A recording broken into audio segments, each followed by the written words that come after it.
आपने अभी तक रजिस्टर किया कि नहीं? जी हाँ, राष्ट्रवादियों का महाकुंभ इस साल वापस आ रहा है और बड़ा और बेहतर और 100 से ज़्यादा आपके पसंदीदा वक्ताओं के साथ। इस कार्यक्रम की सारी डिटेल आपको नीचे दिए गए लिंक में मिल जाएगी और यदि आप इस कार्यक्रम में आने में असमर्थ हैं तो आप इस कार्यक्रम में सहयोग दे के इसको सफल बना सकते हैं। इस कार्यक्रम को आपके फाइनेंशियल सपोर्ट की आवश्यकता है और सहयोग से ही एक हिंदू इकोसिस्टम खड़ा होगा। कुछ स्पीकर्स जो आपको सुनने को मिलेंगे जैसे आनंद रंगनाथन, विष्णु शंकर जैन, मीनाक्षी जैन जी, भाऊ तोड़सेकर, टी राजा सिंह, अनुपम मिश्र और कई और वक्ता जो सनातन धरोहर के लिए काम कर रहे हैं। रजिस्ट्रेशन के लिए और डोनेट करने के लिए नीचे लिंक दिए हुए हैं और आप सपोर्ट के लिए QR भी स्कैन कर सकते हैं। नमस्ते, आप सभी से अनुरोध है कि कृपया हमारी चैनल को सब्सक्राइब करें क्योंकि अब 2 मिलियन होने वाले हैं और 2 मिलियन आप एक ही 2 दिन में पूरा कर सकते हैं। यदि जिन्होंने सब्सक्राइब नहीं किया है वो फटाफट सब्सक्राइब कर लें, वीडियो को लाइक भी करें। आज का दिन कोर्टों के नाम है। जी हाँ, आज हम कोर्ट्स को डिस्कस करेंगे और वो भी बड़े कोर्टों को डिस्कस करेंगे। जी हाँ, एक हम सुप्रीम कोर्ट को डिस्कस करेंगे और इंटरनेशनल कोर्ट को डिस्कस करेंगे। सुप्रीम कोर्ट पिछले 2-3 दिनों में हमारे आंदोलनजीवियों की एक तरह से बैंड बजा चुका है। साथ में वो डॉग फाइट में भी बिजी है, डॉग फाइट में भी व्यस्त है। और एक और जो महत्वपूर्ण निर्णय अभी सुप्रीम कोर्ट ने दिया, जो मैंने आपको बताया कि आंदोलनजीवियों की बैंड जो बजी है वो SIR वाले मैटर में बजी है और जनता को रिलीफ दी है। वो दी है आपके 15 साल और 10 साल की जो लिमिट डाल रखी थी दिल्ली में व्हीकल्स में, उसमें, और वो भी आवश्यक थी तो दी है। और तीसरा एक डॉग फाइट वाला मामला चल रहा है। तो इन पर आते हैं, लेकिन सबसे पहले बात करते हैं इंटरनेशनल कोर्ट ऑफ जस्टिस की। तो इंटरनेशनल कोर्ट ऑफ जस्टिस वो वहाँ पर एक इंटरनेशनल ट्राइब्यूनल बना रखा है, आर्बिट्रेशन ट्राइब्यूनल। वो निर्णय देता है कि साहब कि ये IWT को तुरंत बहाल करें, इंडस वाटर्स ट्रीटी को तुरंत बहाल करें। और यह इनको भी नहीं पता भाई साहब को कि इंडस वाटर्स ट्रीटी इन अबेयंस है, सस्पेंडेड है। तो जब इंडस वाटर्स ट्रीटी ही सस्पेंडेड है तो तुम कहाँ से आए? और उसके अलावा भी सीधे सीधे भारत ने इनके क्षेत्राधिकार को ही रिजेक्ट कर दिया। अगर तुम्हारा क्षेत्राधिकार नहीं है, अगर इंडस ट्रीटी होती भी, इंडस वाटर्स ट्रीटी होती भी तो भी तुम्हारा क्षेत्राधिकार नहीं है। और अभी तो वैसे भी अबेंस में तुम्हारे क्षेत्राधिकार की कोई बात ही नहीं है, क्योंकि इंडस वाटर्स ट्रीटी को सस्पेंड किया गया है वियना कन्वेंशन के तहत, वो इसके तहत नहीं किया गया है, उसको वियना कन्वेंशन के तहत तय किया गया है। और सीधी सी बात है, कोई भी ट्रीटी यदि दोनों पक्ष दोनों सहमत नहीं है या असहमति हो जाती है तो कोई भी ट्रीटी बच नहीं सकती। ये नियम है। अब देखें, अगर आप अमेरिका को देखें, रोज़ वो यही काम करता है, इसके अलावा कोई दूसरा काम ही नहीं करता है। वो तो UN की भी जो ट्रीटी है उनको भी नकार देता है। चाइना को देख लीजिए ना, चाइना ने UN convention on laws of the sea, जिसको उसने साइन कर रखा है, रेटिफाई कर रखा है, उसको भी उसने नकार दिया। जब फिलीपींस के हक़ में निर्णय गया आर्बिट्रेशन का, तब उसने उसको भी नकार दिया, मानने से इनकार कर दिया। कोई इन्फोर्स करने का कोई मैकेनिज़्म है नहीं, इसलिए IWT बाय बाय। अब IWT को लेके पाकिस्तान कुछ भी चिल्लाता रहे, लेकिन ये इंटरनेशनल कोर्ट को तो भारत ने पूरी तरह से नकार दिया और ये कह दिया कि भाई आपका कोई जुरिस्डिक्शन नहीं है, आप मौज करिए। उधर सुप्रीम कोर्ट ने बिहार के SIR वाले मामले में पहली बात तो पश्चिम बंगाल के SIR से सुनने से मना कर दिया कि नहीं, पश्चिम बंगाल का नहीं सुनते, ये बिहार का SIR है, स्पेशल इंटेंसिव रिवीजन, और इसी को सुनेंगे। लेकिन सुप्रीम कोर्ट ने आज जो भी बातें कही, उससे जो आंदोलनजीवी लोग हैं प्रशांत भूषण जैसे आंदोलनजीवी, योगेंद्र यादव जैसे आंदोलनजीवी, उनको बहुत धक्का लगा होगा। और धक्का इस बात से सबसे अधिक लगा होगा कि आज ये साफ साफ कह दिया। देखिए, एक तो झटका जो लगा था वो पहले दिन जब शुरू हुई थी आर्ग्यूमेंट्स, यानी परसों लगा था झटका। परसों तब झटका लगा था जब सुप्रीम कोर्ट ने सीधे सीधे कह दिया कि नहीं, ये आधार, एपिक और राशन कार्ड जो है ये नहीं माने जा सकते। उसके बाद कल फिर बहस हुई, लंबी बहस हुई, और जो पिटिशनर का जो केस था वो क्लोज हो गया। अब आज ईसीआई की तरफ से आर्ग्यूमेंट दिए जाएंगे, लेकिन कोर्ट जो है वो जो प्रश्न पूछ रहा है वो पूरी तरह से आंदोलनजीवियों को ध्वस्त किए दे रहे हैं। कि कोर्ट ने ये कहा कि भाई पहले तो 7 डॉक्यूमेंट हुआ करते थे, अब 11 डॉक्यूमेंट हो गए, तो ये दिखा रहा है कि भाई जो इलेक्शन कमीशन है वो तो अधिक वोटर फ्रेंडली हुआ है। और आधार और एपिक अगर नहीं है तो उसके अतिरिक्त तो और भी बहुत सारे डॉक्यूमेंट्स हैं।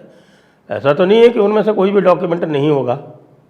तो उसका बड़ा कोई वीक डिफेंस देने का प्रयास किया, और फिर आगे जो गोपाल सुब्रमण्यम थे वो तो इसी पे आ गए कि साहब कि ये तो पूरा का पूरा जो है सब मामला जो है वो इनकी पावर के बियॉन्ड है, और representation of the people's act 1950 में इसका कोई उल्लेख नहीं है। इस बात पर कोर्ट ने उनको आईना दिखा दिया, और आईना भी सीधे सीधे representation of the people's act 1950 में से ही दिखा दिया। और ये भी कहा कि भाई ये देखो, ये आर्टिकल 324 जो है, जिसमें इलेक्शन कमीशन को जो सारी पावर दी गई है और पूरी सुपरिंटेंडेंस की पावर दी गई है, उसके साथ में यहाँ representation of the people act के सेक्शन 21 सबसेक्शन 3 में क्या कहा गया है इसको देख लीजिए। और ये कहा गया है कि भाई कि सारी रेजिडुअल पावर्स जो है, सारी रेजिडुअल पावर्स जो है वो इलेक्शन कमीशन में निहित हैं, और वो इलेक्टरल रोल्स को करेक्ट करने के लिए या इलेक्शंस को सफलतापूर्वक संपादित करने के लिए जो भी उचित समझे वो कर सकता है। बल्कि सही बात बताएं आपको कि जो मॉडल कोड ऑफ कंडक्ट जो बना हुआ है आज की डेट में, ये मॉडल कोड ऑफ कंडक्ट कोई लेजिस्लेशन से नहीं बना हुआ है। ये मॉडल कोड ऑफ कंडक्ट भी इसी 21(3) के अंदर ही बना हुआ है।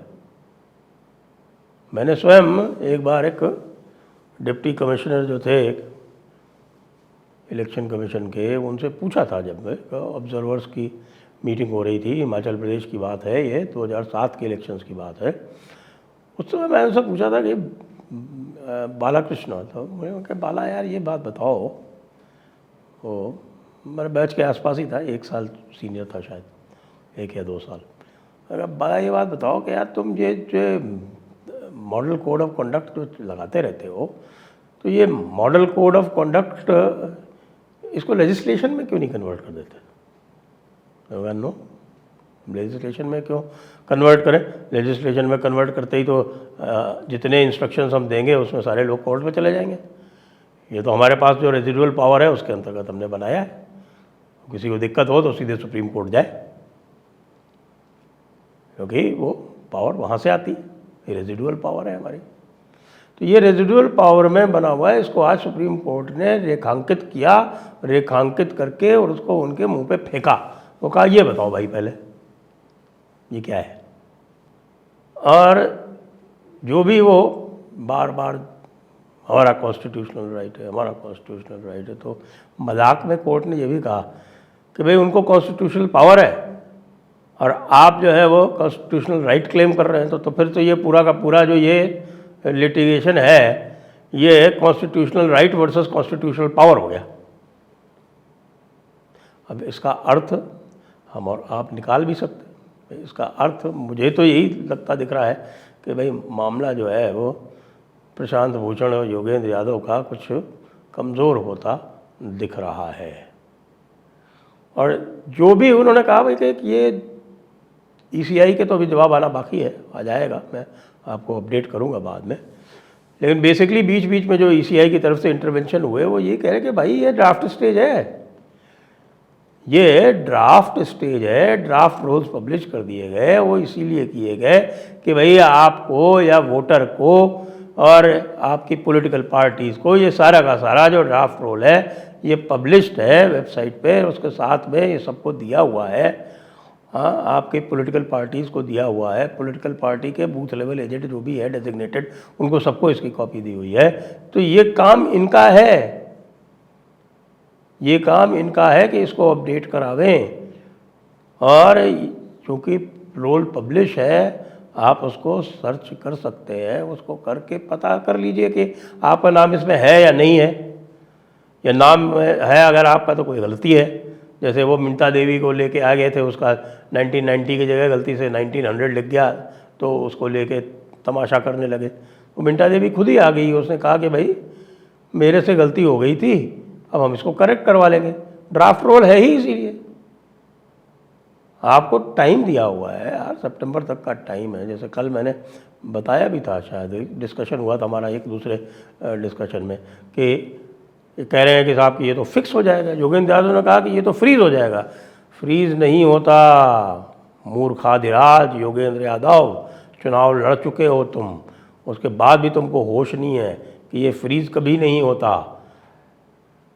चुनाव नोटिफिकेशन के दिन तक आप अपना चेंज करा सकते हैं, नाम ऐड करा सकते हैं, डिलीट करा सकते हैं, आप अपना विधानसभा चेंज करा सकते हैं, स्टेट चेंज करा सकते हैं, जो चाहे आप वो करवा सकते हैं, ये पूरा अधिकार होता है।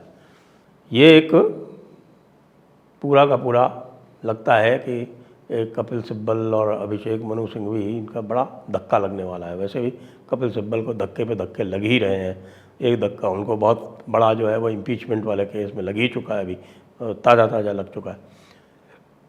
दूसरा, एक बड़ी रिलीफ दी सुप्रीम कोर्ट ने, वो रिलीफ दी लोगों को जिनके लिए हुक्म दे दिया गया था दिल्ली सरकार की तरफ से कि भाई 15 साल जिस पेट्रोल गाड़ी को हो गए हैं और 10 साल जिस डीजल गाड़ी को हो गए हैं, वो अगर तेल भरवाने जाए तो उसको जब्त कर लिया जाए वहीं पे। साफ साफ कह दिया कि इसमें कोई कोअर्शन नहीं होगा, नो कोअर्शन, ये कर दिया गया। और तीसरा भाई बड़ा मज़ेदार चल रहा है, dog lover versus dog Phoebe, dog Forbes.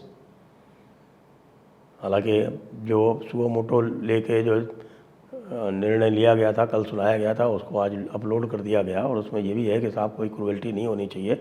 और ये बात साफ साफ है कि भाई animal activist can not bring a dead person back to life. यानी जितने केसेस हो रहे हैं और जितने लोग डॉग बाइट से मर रहे हैं, और ख़ास तौर से जो ख़तरा बच्चों को और बूढ़ों को है, उसको देखते हुए ये कार्य तो अत्यंत आवश्यक है। हाँ ठीक है, इंफ्रास्ट्रक्चर वगैरह की कमी है। अब उसको ले गए हैं 3 जज बेंच में, किसी और की भी थी उसमें याचिका, तो वो 3 जज बेंच में गई है, तो एक प्रकार से इसका रिव्यू हो जाएगा 3 जज बेंच में। लेकिन मज़ा बहुत आ रहा है कि साहब का dog fight in supreme court, है ना मज़े की बात। जय हिंद, जय भारत, वंदे मातरम।